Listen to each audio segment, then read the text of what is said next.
What's going on, everybody? Packer Plug back with another video, and today we're going to be continuing our breakdown of the 2024 NFL Packers draft class. Today we're going to be doing Marshawn, Lloyd. Before we get into things, as this is being recorded June 6th, today is the last day of Packers OTAs. They wrap up OTAs.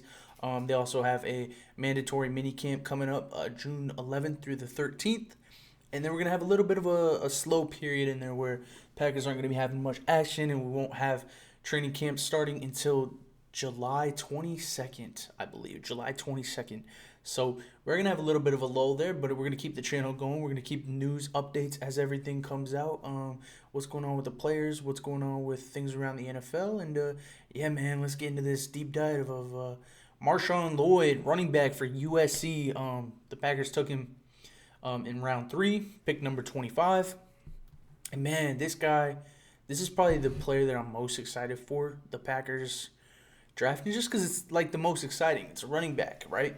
You know, everybody wants to see the running back position be taken. Everyone wants to see the receivers be taken because it's just flashy. Quarterbacks are fun to get in the draft. It's just those flashy, fun positions where the guys that get the ball, the guys that score the touchdown. When it comes to this guy, Marshawn Lloyd, this guy is a running back. This guy is impressive, man. This guy's explosive. This guy's agile. This guy's fast. This guy has big breakaway speed, big breakaway potential. He can make the big plays. He does have his downsides, which we'll get in, but we'll start first by just getting into the things that are great about him. This guy's the type of guy you want to play with on Madden. I mean, he has it all. He can hit stick. He can hurdle. He can break to the outside. He can juke and make a defender miss. Do a little 1-2 and break a defender's ankles.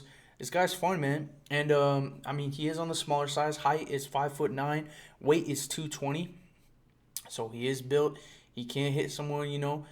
His arm is 33/8, and his hand size is 8 3/4. So kind of, you know, just medium in terms of all that. I mean, he is smaller on the height wise. Is he a guy that's gonna compete with Josh Jacobs for starting position? No. Is he a guy that's gonna come in and make an impact right away? Maybe not. I think this is a guy that probably is going to come in and get a few carries and do what he has to do. He's not a guy that needs to come in and make an impact right away because, you know, the Packers, they traded for Josh Jacobs, and they also got A.J. Dillon. So Marshawn Lloyd is going to have to come in, and he's going to have to compete for that second running back position, you know, for those carries with A.J. Dillon. A.J. Dillon's a little bit more experienced, so I think a lot of those carries are going to fall to A.J. Dillon, most likely. I do. I think A.J. Dillon will come in, and he will probably take a lot of those snaps from Marshawn Lloyd, but the potential for Marshawn Lloyd, if he comes in and learns quick, is he can become that second back guy. And I mean, you saw the struggles last year with AJ Dillon and him kind of struggling to like be that 3rd-and-1 running back or 3rd-and-goal running back, just pounded across the line. He just wasn't getting it done. There has been times in AJ Dillon's career where he's been phenomenal. So it comes down to what AJ Dillon are we gonna get this year? We're gonna get the AJ Dillon we got last season. We're gonna get the AJ Dillon that has shown flashes of being really good. It's gonna be a battle between them, and I think this guy, in terms of talent, just has more than AJ Dillon. I think he does. I think he's got the speed. He's got the breakaway talent. He's got the potential to be a phenomenal running back that can probably be a star. Yeah, let's move on. Production score was 72. Athleticism score was 77. So not the greatest, but pretty all right. And then total score 75, pretty all right. His 40-yard dash time was 4.46, not bad. 10-yard split was 1.56. Vertical jump 36, broad jump 9 and 10. Bench press 25 reps of 225. So not too bad. He is an athletic guy. He does have the strength. He does have the speed to be a great running back. There's not much there to like kind of nitpick about him. Overview: Lloyd's flashes on tape could lead a team to envision a more expansive role for him in its offseason. But based on his play, he feels more like a good complementary option with big play potential. So right there, they say complementary option with big play potential. That's exactly what the Green Bay Packers need because this guy isn't coming in and getting the starting job. That's Josh Jacobs. We traded for him. Josh Jacobs is a star. Josh Jacobs is coming off injury, but I think Josh Jacobs is going to have a phenomenal year. And he's going to be a guy that's going to kind of take over that Aaron Jones position of being the star running back that is going to get most of the flashes and most of the carries. And you're going to have flashes of either A.J. Dillon or of Marshawn Lloyd or of both, you know, kind of splitting those second back carries. And yeah, if he's a good complementary option with big play potential, then that's perfect because that's exactly what you want. You want Josh Jacobs to be your guy that takes a lot of these snaps, and then the complementary player to come in and kind of still be able to make those carries effective. Which is kind of what they did with Aaron Jones and A.J. Dillon when A.J. Dillon was doing well, but A.J. Dillon kind of dipped off, and then you didn't have that complementary play.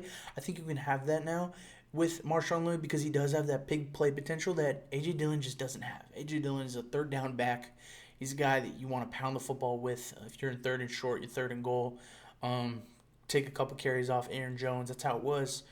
And this is a guy that he's a complimentary back that can come in, and he also has the potential to make a super big play just like Josh Jacobs and break it free and take it to the house. When he gets into open space, he can hurdle guys. He can truck a guy. He can put his foot in the dirt and make a guy miss. He's got that, and A.J. Dillon just doesn't have that. In the long run, I do see Marshawn Lloyd, if he lives up to the potential of what he has shown on film in college, then he can be the second down back. I have no doubt about that. But when it comes to this season, I think he's going to have to compete. Moving on, frankly, some of his South Carolina tape from 2022 was more exciting than his 2023 USC film, despite the higher yardage per carry mark in 2023. While he ran with improved patience and set up blockers more diligent in 2023, he ran with a greater sense of urgency the year prior and proved he could create explosive plays without as much help from his offensive line. Lloyd runs with slightly below average vision, but has the juice to play the role of chuck play slasher and dangerous open field pass catcher.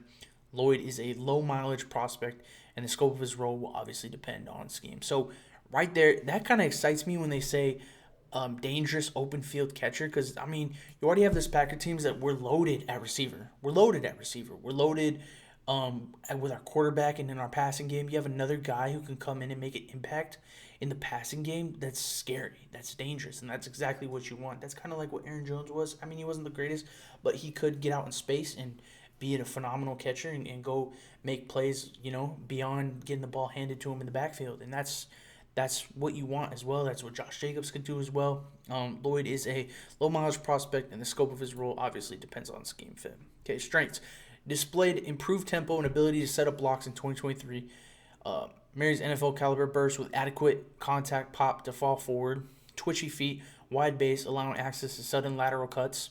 Uses burst and freehand to swat away ankle tackles around the corner. Possesses natural timing in making upfield cuts on wide flowing runs. Speed and shake to torment open field tacklers as pass catch option.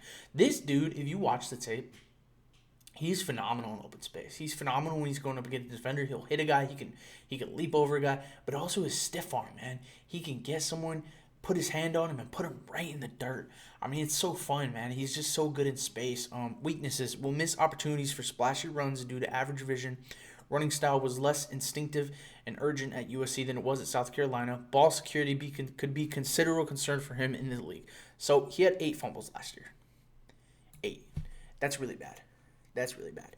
And that's something you need to kind of get over at the NFL level. We can't be having that. You can't have 8. That's like one fumble every 3 games. And you can't do that in the NFL. You can't turn the ball over. That's something he definitely would have to, improve. Do I think it's something you can improve? Yes. I think that's a coaching thing. I think you can teach him up and get him to get those fumbles less down and make sure he tucks that ball, make sure he's running it right, and make sure he's switching off and doing what he's got to do so he doesn't have those fumbles. And that's the one thing. This guy's explosive. This guy can make plays. This guy, his vision's not the best, so he'll miss things. But when he does have that open space, he does have that hole, he does have that one-on-one in the field with the defender, he's making plays. But the big concern is you can't turn the ball over. Because if you turn the ball over, you're not going to get the opportunity to play. You're not going to get the carries. So, if you're going to be turning the ball over at a high rate, you're not even going to get to be in the field. You're not going to see the field. And so that's something that definitely needs to be coached up going into the NFL. Towards the ACL in 2020 and missed time in 2022 and 2023. Lacks sand in his pants to protect his quarterback in blitz pickups. So, yes, this is something you watch the film also. He's not the greatest in pass protection, which is also something you need.